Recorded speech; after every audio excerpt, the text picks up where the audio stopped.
Chapter 10, we're going to talk about personal protective equipment.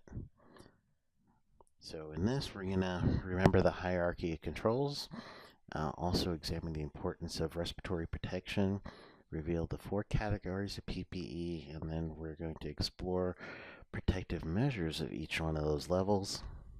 So what you're seeing there is a self-contained breathing apparatus that gives you supplied air from that tank. You have to be fit tested, and you need to have a medical clearance before you can wear any respirator. Your company should have or must have a respiratory protection program as well. So this is used to supply air in situations where there's immediately dangerous to life or health, or where the air is just too hazardous to breathe. So you go in there and you bring your own supplied air. PPE that you may wear while you're doing some work in a permanent required confined space will be coveralls, hard hats, eye and face protection, hearing protection, foot, hand protection, your harnesses that you're wearing, fall protection,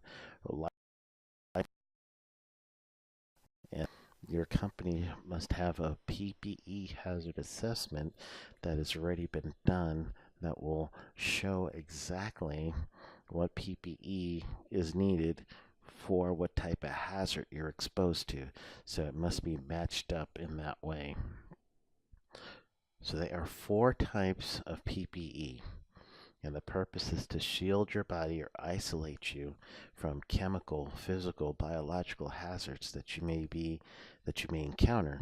So the first level, or I should say the highest level, is the level A PPE, and it has the greatest level of skin, respiratory, and eye protection. You're in a full chemical suit, and under in your back is going to be a self-contained breathing apparatus. So this suit is also it's fitted in such a way that it will go over not only you, but then that backpack with the SCBA. Your boots are going to be covered. There will be no exposed skin, totally encapsulated. So level B, you're also going to be on your SCBA. You're going to have a chemical hood. You may have some skin protection. It's just say some skin exposed, but not much.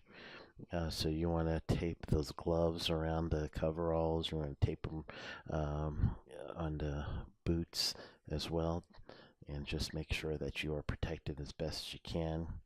Level C, this one can be full face or half mask, air purifying respirator as opposed to an air supplying respirator. So therefore you're breathing the atmospheric air going through a filter.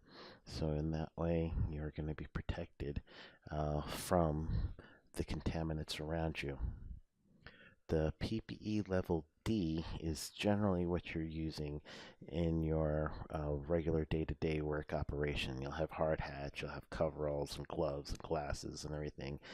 Those are some of the normal uniforms that you'll be wearing during that time period.